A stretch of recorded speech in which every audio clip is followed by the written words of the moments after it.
Yeah, I'm not good at that, but yeah, we're fine. Happy review day, everyone. See that here, happy review day.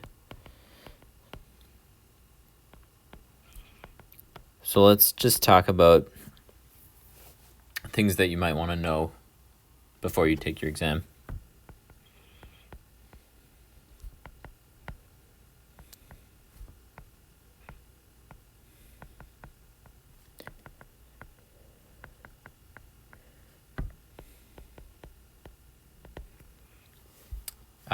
You have 70 minutes. That's a pretty important one. You have 70 minutes from when you enter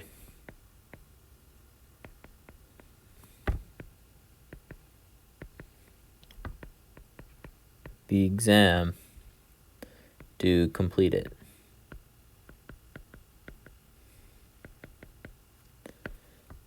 At the 70-minute mark,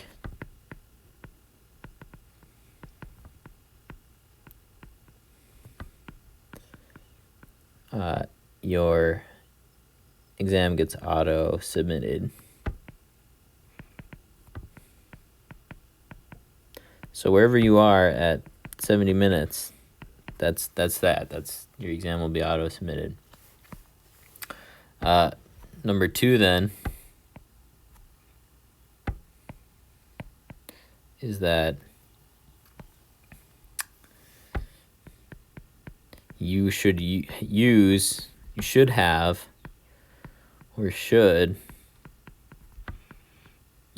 practice exam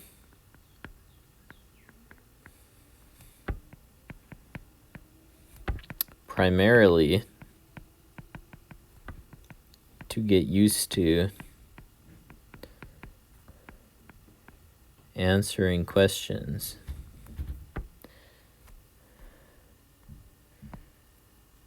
To get used to answering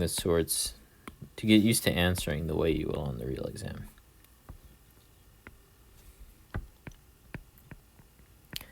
Questions however you want to on the real exam.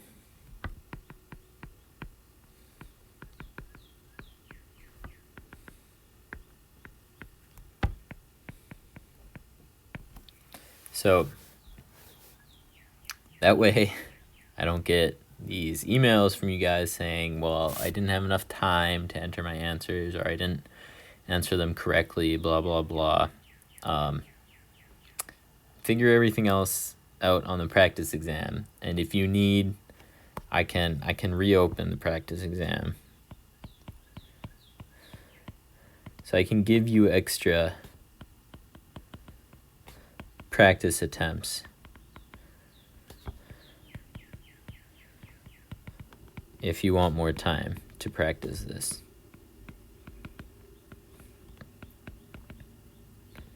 Because once your actual exam gets submitted, I'm gonna grade that. Whatever sorts of problems you end up having on that, you'll just have to be okay with. I am gonna be like I'm gonna be relaxed if like a big problem shows up and your final exam goes great, then I'll think about maybe taking that into account. But if you're just looking for extra time, I'm not gonna give that to you. So, or in general, I'm just not going to accept many excuses for not being able to finish the exam in time. And then the number 3 big thing is that I need very detailed explanations.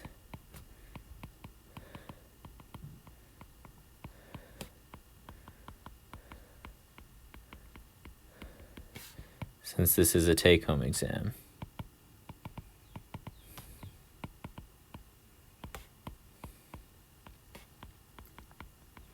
Okay, you're not just going to be able to when I say explain why this is the answer, it's not just enough for you to say, okay, I plugged it in and it worked. That's not valid. That's not going to be a valid answer. You'll get 1 out of 20 points for that.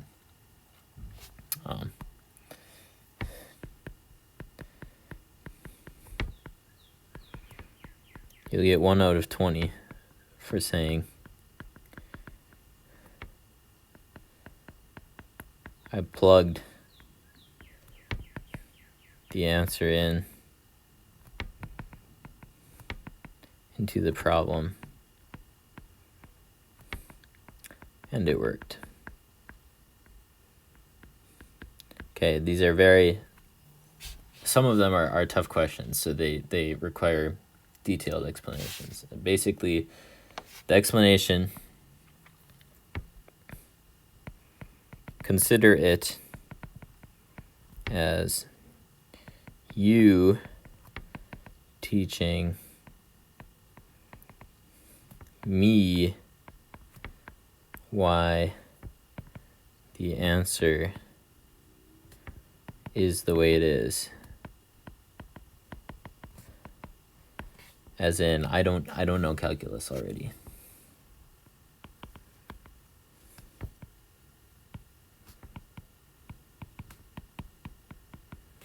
Or maybe I know calculus, but I don't know how to do the problem.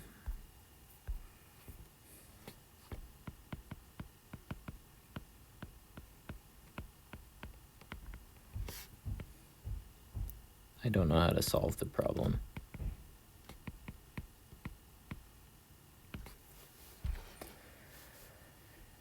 So just keep that in mind. More is more, not less is more. So I want you to explain basically everything that happens in a problem. So hopefully that's all you need to know in a certain sense before you take your exam. I'm going to give you the passcode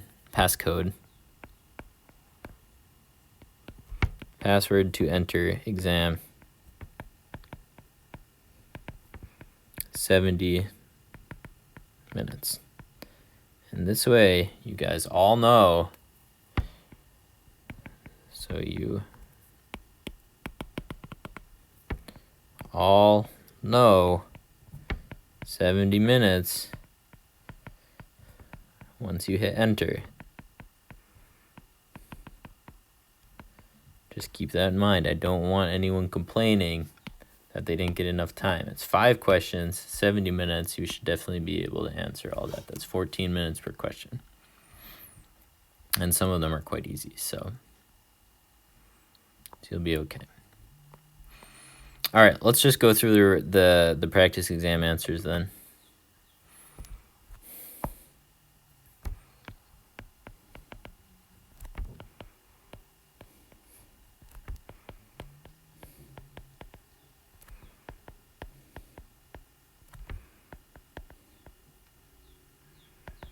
And since you all have the ability to access the PDF of the practice exam, I'm not going to show you the questions.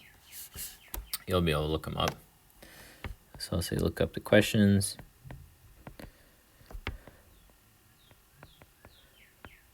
On the PDF. And I'm going to look for solutions phrased in a similar manner to what I give here. I'm going to expect solutions for the actual exam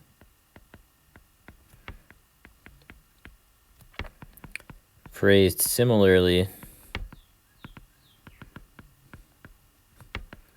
to what I present here.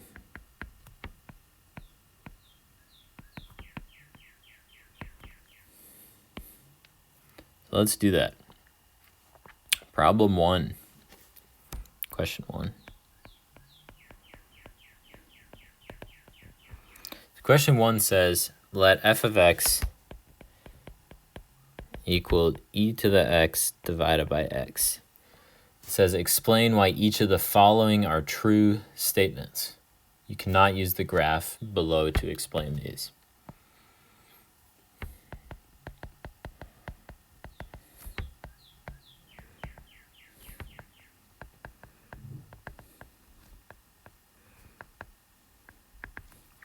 So the first bullet point says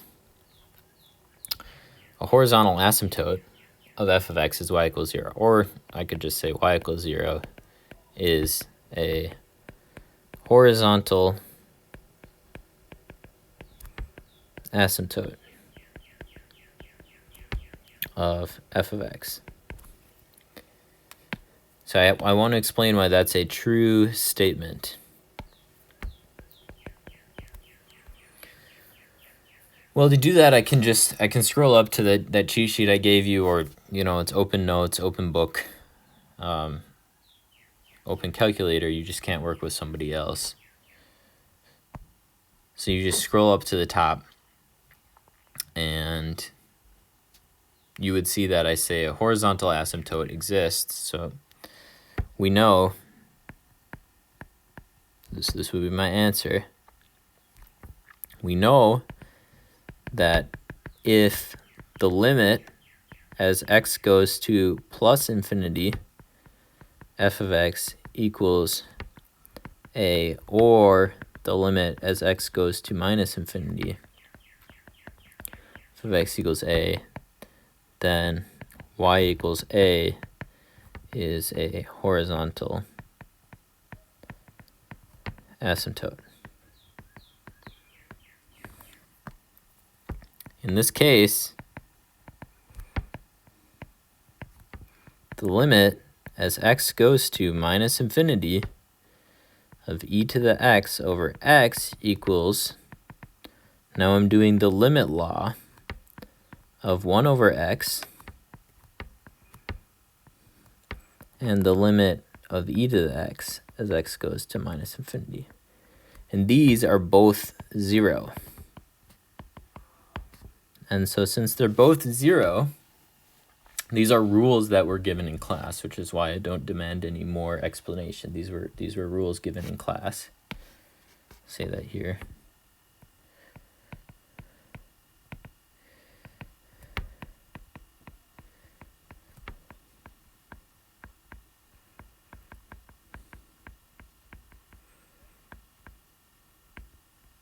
Since they were rules given in class, there's no more explanation needed. You get 0. So then I would say, hence, y equals 0 is a horizontal asymptote.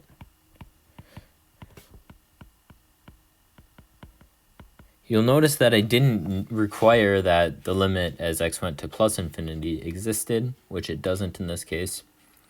All I required was that one of the two exists, and that's what it says in the beginning. So this would be first answer. The next bullet point says a vertical asymptote of f of x is x equals 0.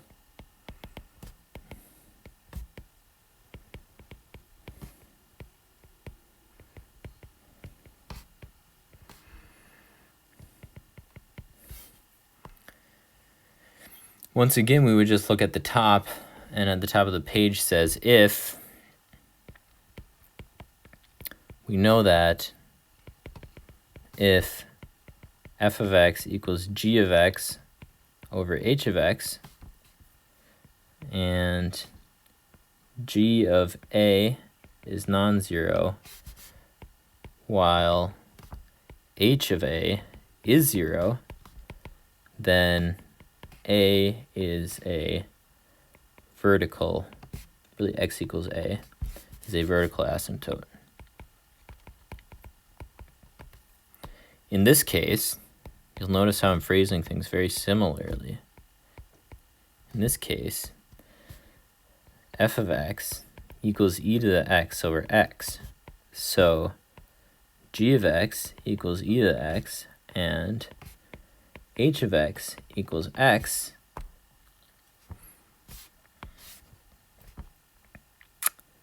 such that g of 0 equals e to the 0, which is 1, you guys will remember. E to the 0 is 1, while h of 0 is 0. And so we exactly satisfy the above. Hence, x equals 0 is a vertical asymptote.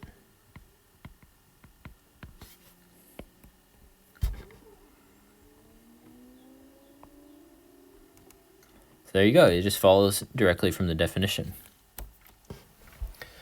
We then have the statement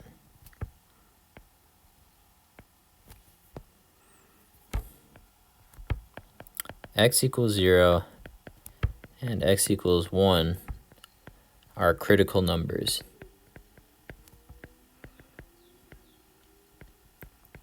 of f of x, also known as critical points. Either one is fine. So critical numbers, critical points, same thing. What do we need? We want to say that the critical numbers, right? I would say x equals x naught is a critical number. You're always going to benefit by writing down the definition of something right away. X equals x naught is a critical number if f prime of x naught equals 0 or f prime of x naught is undefined.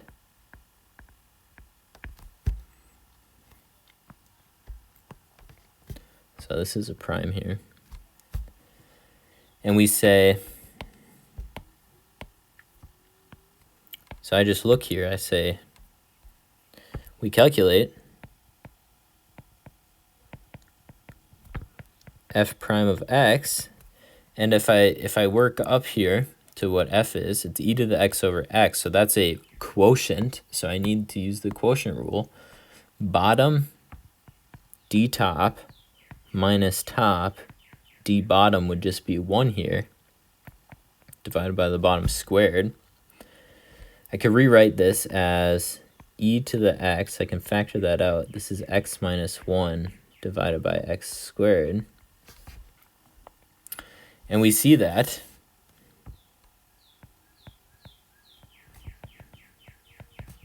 f prime of 0 is e to the 0, 0 minus 1 divided by 0 squared, which basically turns into negative 1 over 0, which is undefined.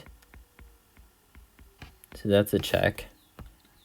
And we also have f prime of 1 is e to the 1, 1 minus 1 divided by 1 squared, which is e to the, it's just e, 0 divided by 1. 0 divided by anything is 0, and 0 times anything is 0, so that's 0.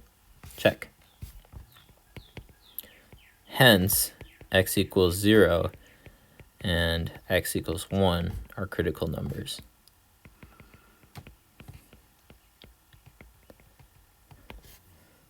So that's what I want to see here. So basically in all of these, we're starting with the definition and then showing that the definition is satisfied. It's kind of something you want to keep in mind.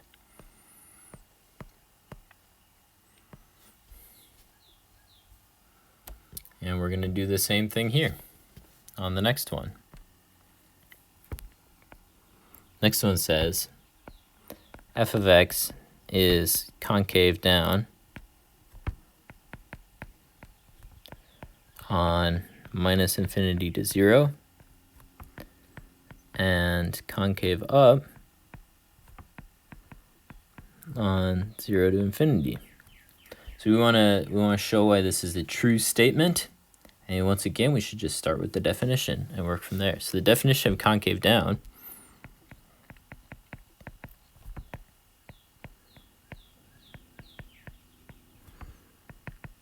if f double prime of x is less than 0 on an interval. I should say it's concave down on an interval.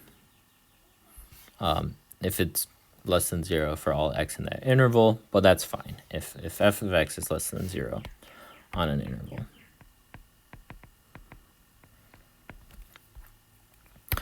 F of x is concave up if f double prime of x is greater than 0 on an interval.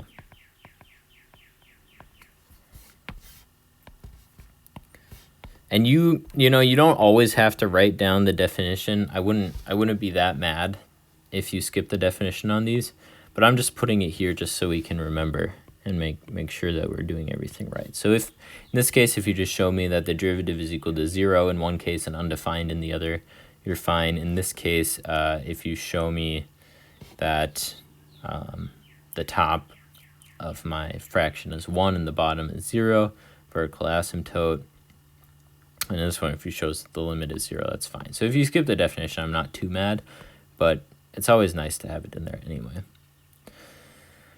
So in this case, thus we calculate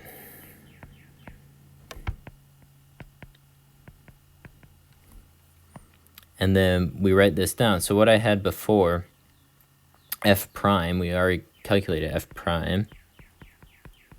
This was e to the x, and I'm going to rewrite this now as 1 divided by x minus 1 divided by x squared, also known as e to the x times x to negative 1 minus x to negative 2, because that's going to make my life a little easier.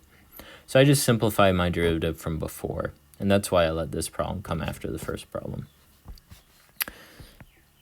So f double prime of x equals, well, this is a product rule, right? There's a e to the x, and then we're multiplying the other piece. So the product rule here tells me first d second, so e to the x, derivative of the second is negative x to the negative 2 plus 2x to the negative 3 plus second d first. But d first is just e to the x still. So e to the x, x to the negative 1 minus x to the negative 2. So really what's going on here is I have this massive e to the x here, and then I have x to the negative 1. I have 1x to the minus 2. I have another x to the minus 2. They're both negative. Minus 2x to the minus 2 plus 2x to the minus 3. Now we need to know where this is positive and negative, and to do that I'm going to use a common denominator. So I'm going to rewrite this out. 1 over x minus 2 over x squared plus 2 over x cubed. My common denominator, of course, is just the biggest power of x. It's x cubed. This gives me x squared minus 2x plus 2 divided by x cubed. And we want to know whether or not the top is basically if this, what is the sign here, right? So this is always positive.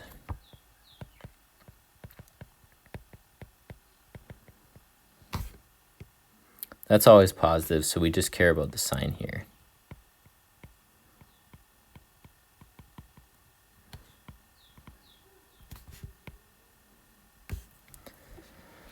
So if we care about the sign here, we just write this. We say x squared minus 2x plus 2 divided by x cubed greater than 0. We can multiply both sides by x cubed. We get x squared minus 2x plus 2 is greater than 0. And this is for x cubed greater than 0. And then we get the same thing less than 0 for x cubed less than 0.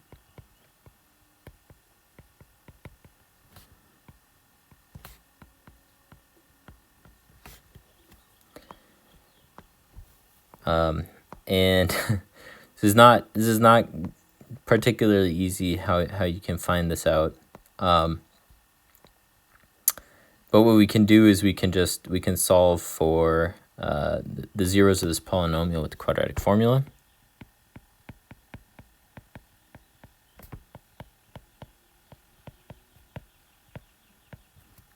The quadratic formula gives x equals negative b plus or minus square root of b squared minus 4ac all over 2a. And all of a sudden we notice a square root of a negative number. So square root of the negative number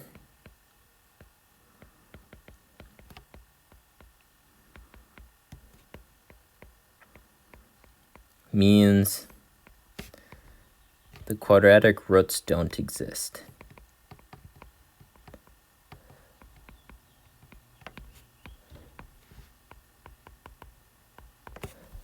And so since the quadratic roots don't exist, the sign never changes.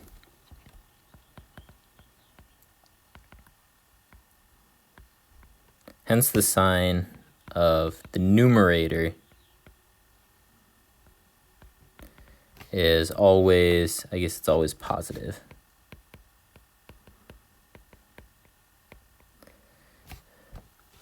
The sign of the numerator is always positive, so then the sign of the derivative, the sign of the second derivative, changes only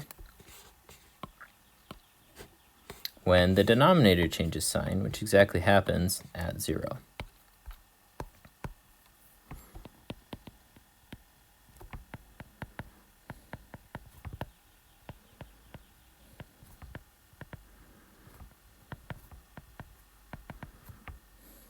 And then you can just test f double prime of negative 1 is less than 0. You would plug this in, you would get e to the negative 1 is a positive number.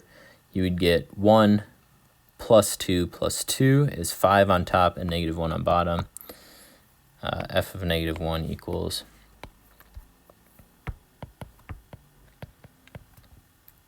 e to the negative 1, 5 over negative 1 equals negative 5 e to the negative 1. So of course that's less than 0.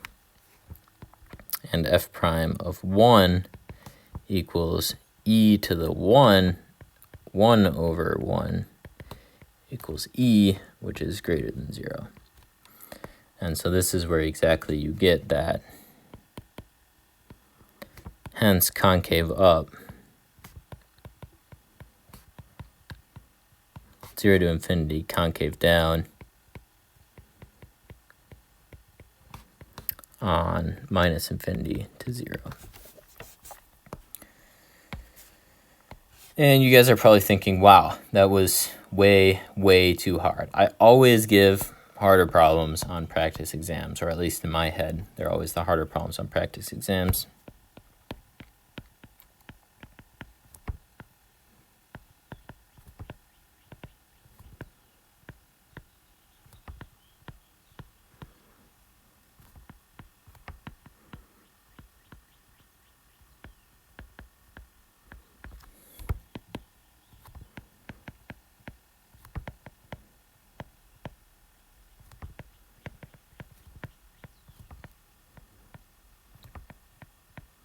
So the exam problem will be much easier. Also, you have your calculator available.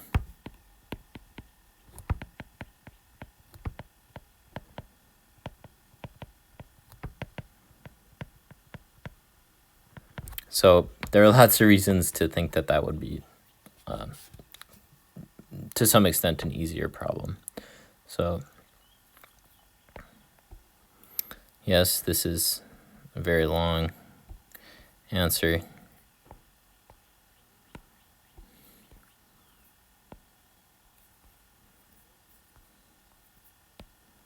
There you go.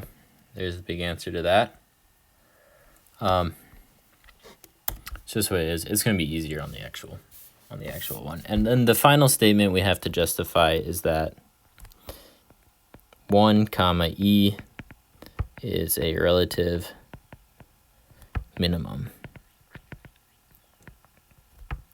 And this is really easy to justify. A relative minimum.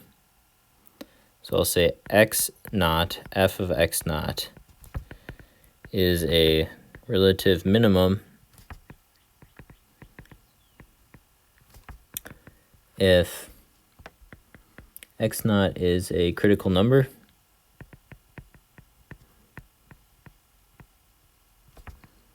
and f of x is concave up at x naught. So we just have to guarantee those things to be true we already have that x is a critical number.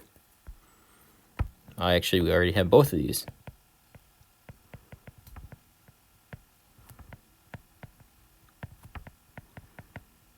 We already have both of these from above.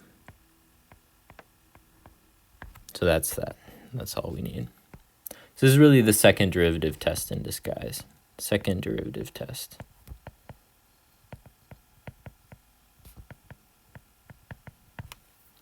So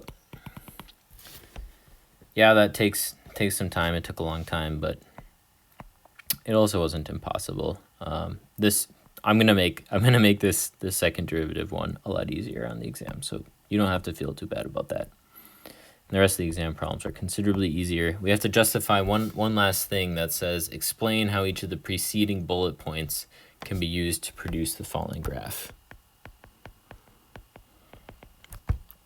Really explain where the preceding bullet points exist on the graph.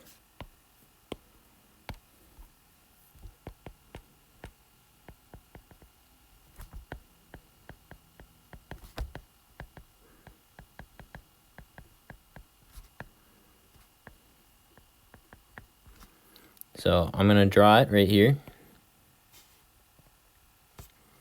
It looks like, make it prettier. So our graph looks like this.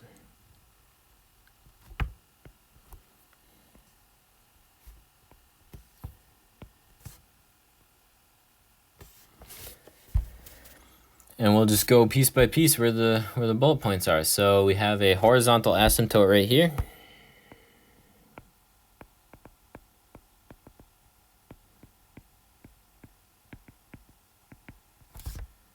We have a vertical asymptote here. I'll say this at y equals 0. Vertical asymptote. And you can say this in language too, that's fine. At x equals 0. It's right in the middle. That's the reason why it's jumping up to plus minus infinity there. We have concave down over here.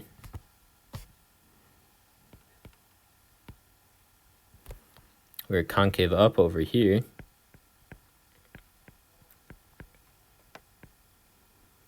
And finally, we have our relative minimum at 1, e. So that's all I'm actually looking for on the graph. It's not like excessive. That's all I want to see. So that's problem 1, probably the toughest problem of the exam. So don't freak out if that seemed like a lot of work to you. It seemed like a lot of work to me. And I'm going to make your problem easier. Okay. So question 2.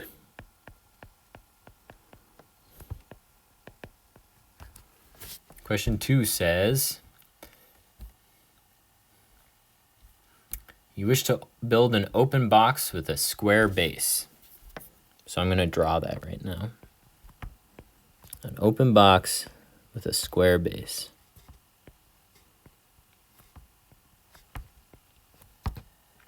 So if this square base, I'll write that over here. It's very important. It says that the length and the depth, or the width and the depth, however you want to think about it, the two side lengths that are not in the vertical direction have the same lengths.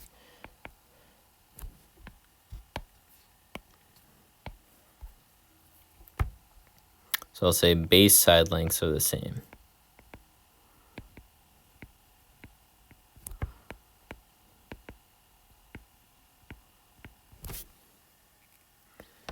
The base side lengths are the same, and then we have some sort of vertical amount. It says material for the base costs $4 per square foot. This is an open box, by the way, so I'll draw that there. Material for the base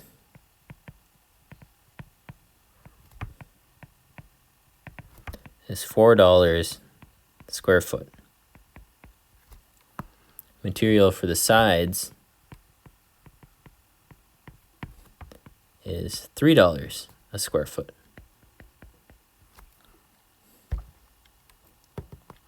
I then say explain why the dimensions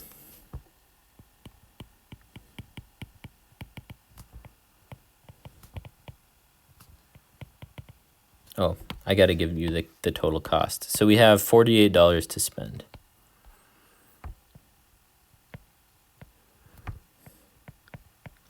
$48 total to spend.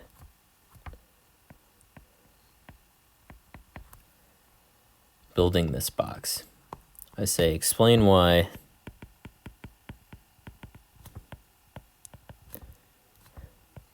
a box that is 2 feet by 2 feet by 4/3 foot maximizes the volume.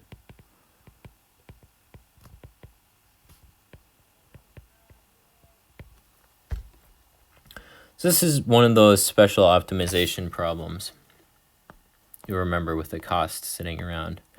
So we had steps when we did these problems. Step number 1 was to draw a picture. Step number 2 was to construct some function that we know what it's equal to. And I see that right here. 48 total. This is a function we know.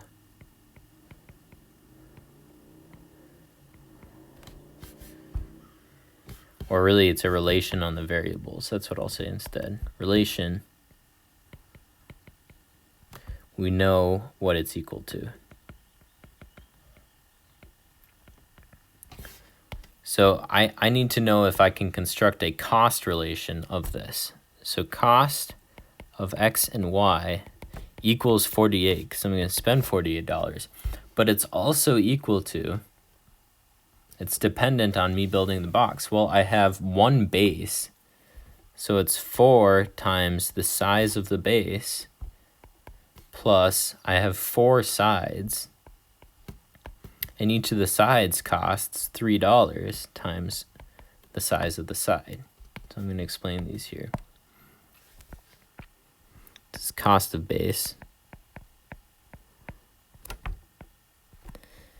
size of base. This is really cost per size of base over here.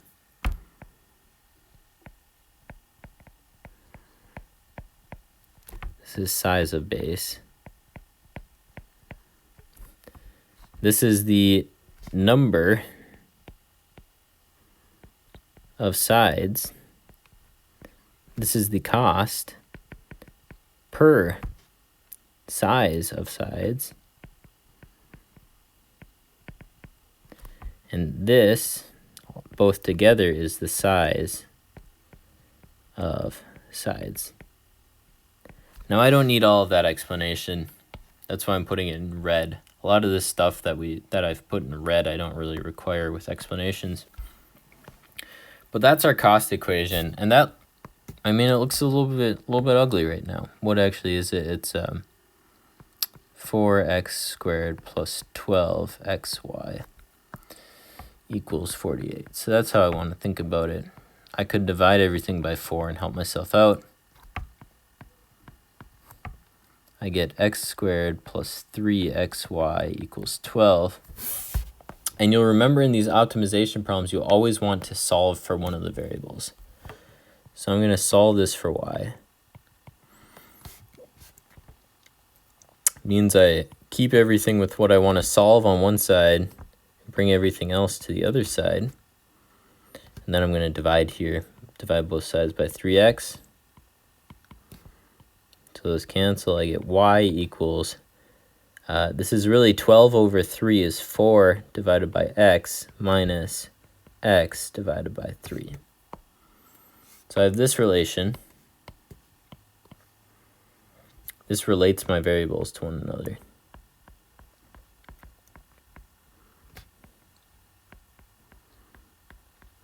And this will start, I bet this will be coming back to you guys now. It's something we did a long time ago, but it's starting to come back that you have one equation that relates the variables. The other equation is what you want to optimize. And what do we want to optimize? Look at that. Maximizes the volume. So we want to optimize the volume. V of xy, the volume of our box, is just x squared y. This is length length times width times height. Length is x, width is x, height is y. X, x, y. And I can use this equation that relates my variables. I substitute that in for y, and I get x squared, 4 over x minus x over 3. In other words, what is this? This is 4x minus x cubed over 3. And now you can see why I definitely made your lives easy with this problem. I chose the numbers well. V of xy, v prime of xy, if we want to maximize this, optimize, take a derivative, 4 minus x squared, set it equal to 0, solve for x,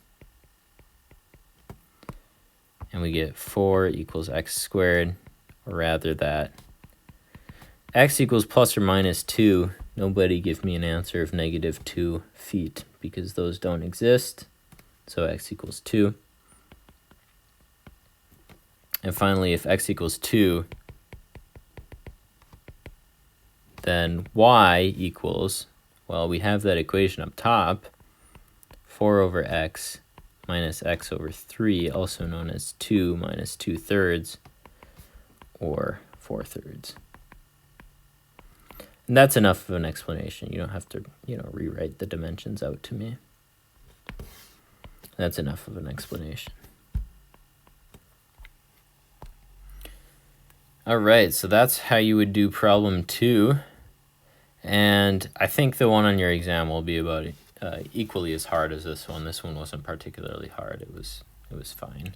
I don't need to see the box, or I don't need to see a picture if it makes sense to you, and so on. I just need to see your equations and how you're taking a derivative and actually getting the right answer. Let's do problem number 3. Question 3 says,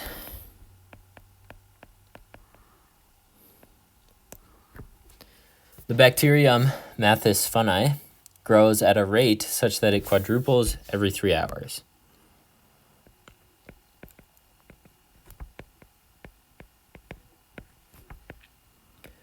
Quadruples every 3 hours. I've just put 100 cells in a petri dish.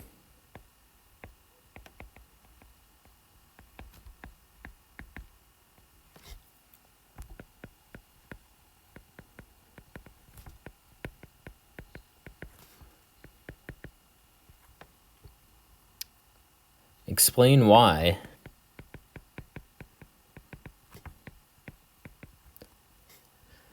it takes t equals 3 natural log of 100 divided by the natural log of 4 hours until there are 10,000 cells.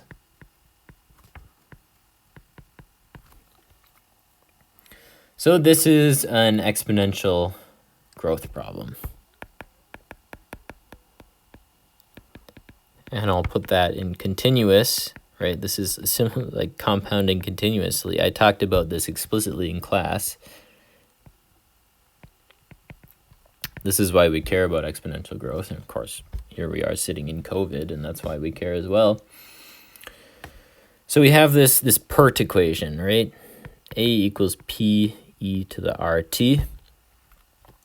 And we just want to read the words and make sure that we can construct everything. So, as I've said before, all of these problems give 3 of the 4 variables.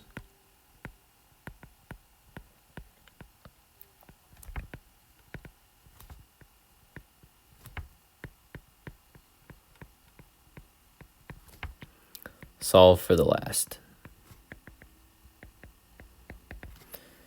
And this is really like a 2-step problem of actually that thing happening twice. you kind of get 3 of the 4 variables, and then you do it again. So the first thing I'm going to read is that quadruples every 3 hours. That actually tells me how to find R. Quadruples every 3 hours says, that's equivalent to me saying that 4 equals 1 e to the r times 3, also known as 4 equals e to the r times 3. So then I say, solve for r. And we can solve for r with the natural log.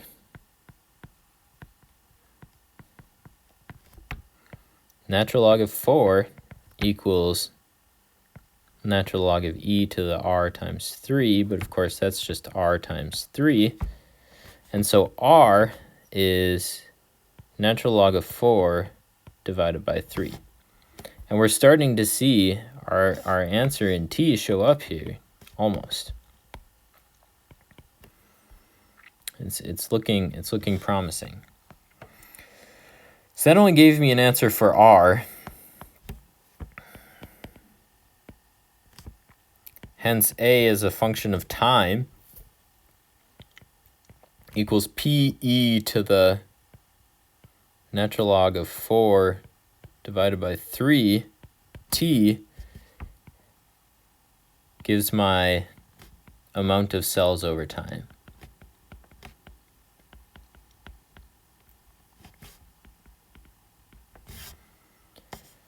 So then we go to the next part of our problem. Says you have just put 100 cells in a Petri dish. Petri, sorry you guys. I know you guys hate it when I say Petri. You just put 100 in, and then it asks,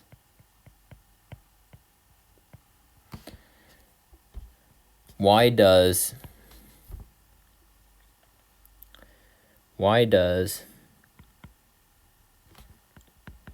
t equals 3 log 100 over log 4 give 10,000 cells?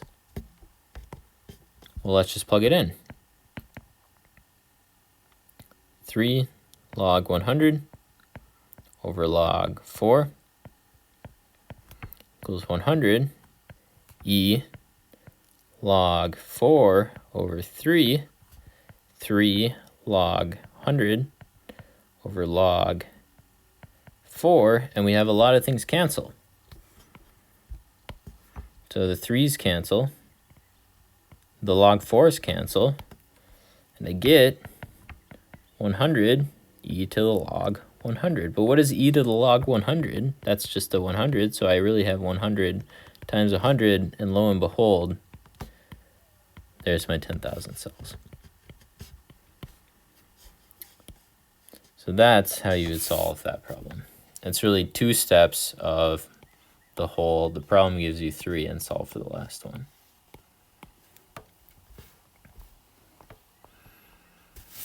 Question 4.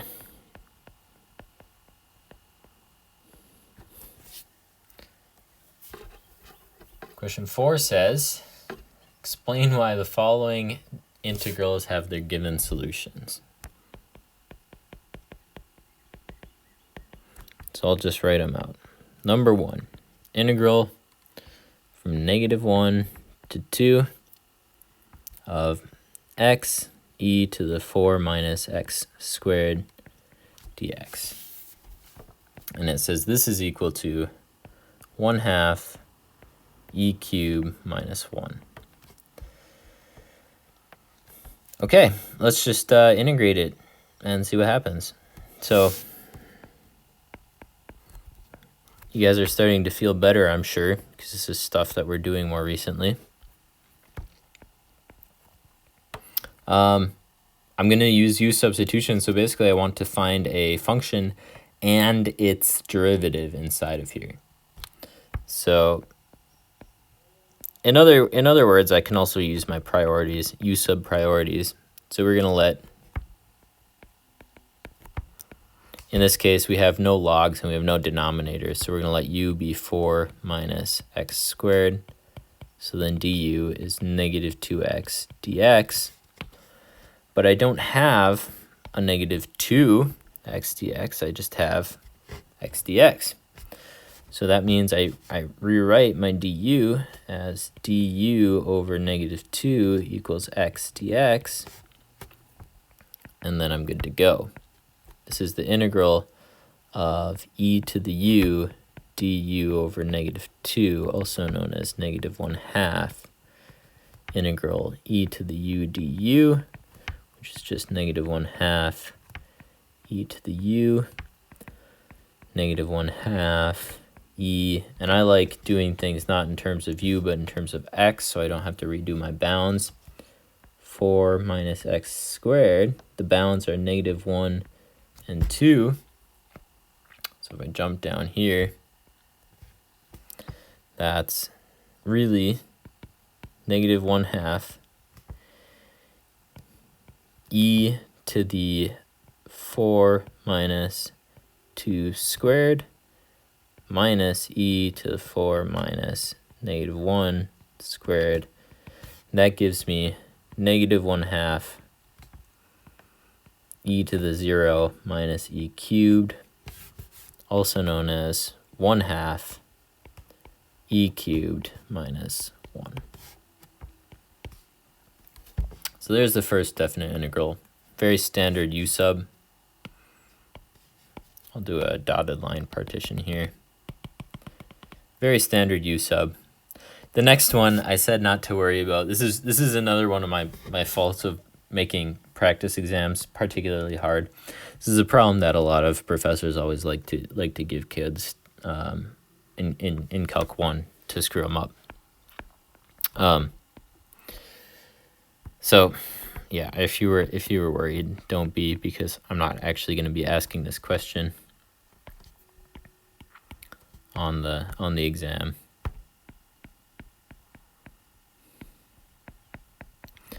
So I say that this is equal to pi, and we're like, why in the world? Like, pi hasn't shown up ever for us. This is actually, think about it in terms of area.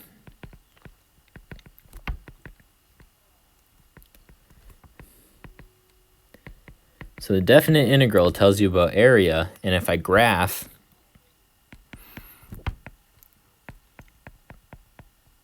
four minus x squared, it looks like this. There's a circle, semicircle,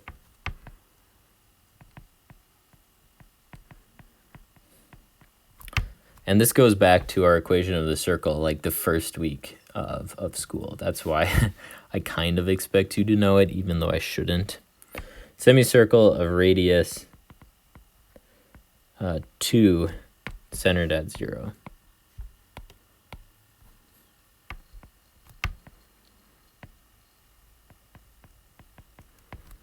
And so what is our area here? Our area, we're talking about from x equals 0 to x equals 2. And if you thought about extending that all the way around, so this is 1/4 area of circle, radius 2. So one quarter of a circle of radius 2, area of a circle, is pi r squared. So 1/4 of the area of radius 2 is 1/4 of pi times 2 squared, which is 1/4 of 4 pi, which is just pi. So it's stupid. I'm sorry. I had to do it though, because it's something that all of the professors always do. So that's how we have that problem. Don't worry too much. I'm not going to put it on the exam. Just wanted to get you guys thinking. Problem 3, I think, is a fascinating problem. It's one that you guys should be able to get, even though it looks crazy. So this is now an indefinite integral, which is why we see a plus c at the end. And we see a natural log, so we're going to want to choose u equal to the natural log, but, and I can't stress this enough, I stress this over and over again, simplify integrals before trying to solve them.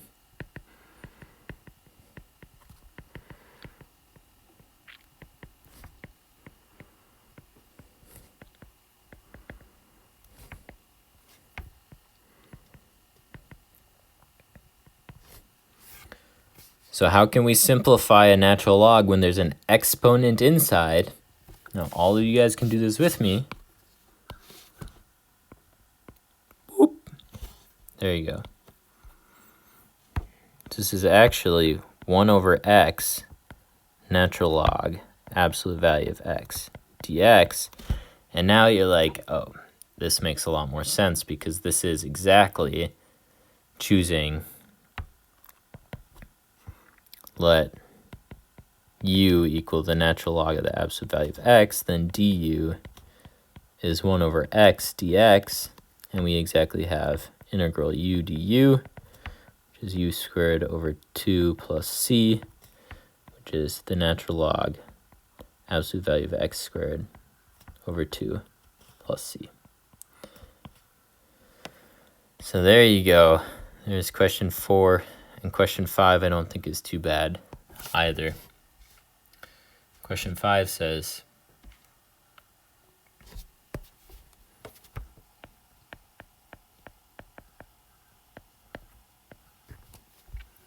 you've been measuring the population decline of polar bears over the last decade and determined that the rate of change of the population, rate of change, always think about rates as derivative of population.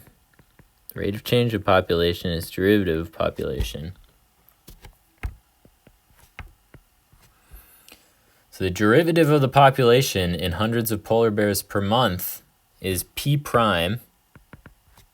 That's why I gave it to you in terms of a prime too, to help you guys out. This is a derivative equals negative t to the negative 1/2, where t is the time in years starting from now.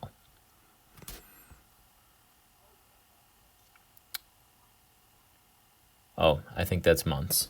It's supposed to be months, but that's fine. Where t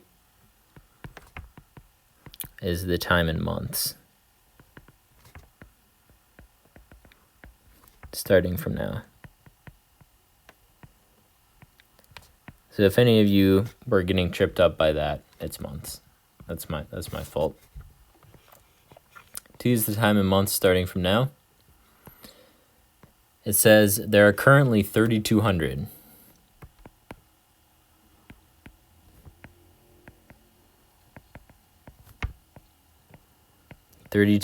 polar bears.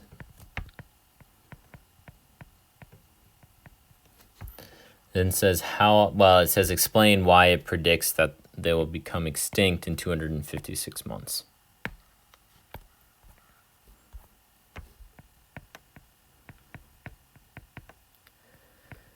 Explain why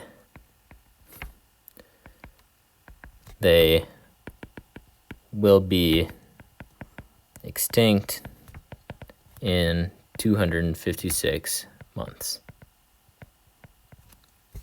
Not really a question, it's a statement. So this is an initial value problem in disguise. That's what currently right there means. That is saying this right here, saying p of 0 equals 32.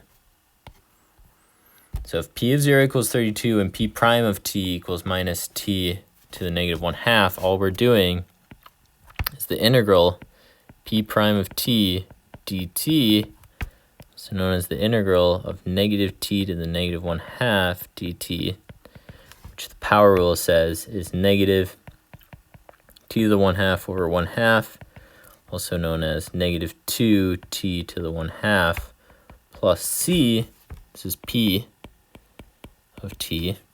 So we ask our question, what is c? Well, p of 0 equals 32 equals negative 2t to the 1/2. Sorry, negative 2, 0 to the 1/2. Plus c, so that's just c. So c equals 32. So p of t equals 32 minus 2t to the 1/2. In other words, it will become extinct. So extinction is the same as the population, is p of t equals 0 equals 32 minus 2t to the 1/2. Solve for t. And if I solve that for t, I get 32 equals 2t to the 1/2, also known as 16 equals t to the 1/2, or t equals 16 squared. Lo and behold, 256 months. So there you go. I don't know how long this took me, but it felt like it took a long time.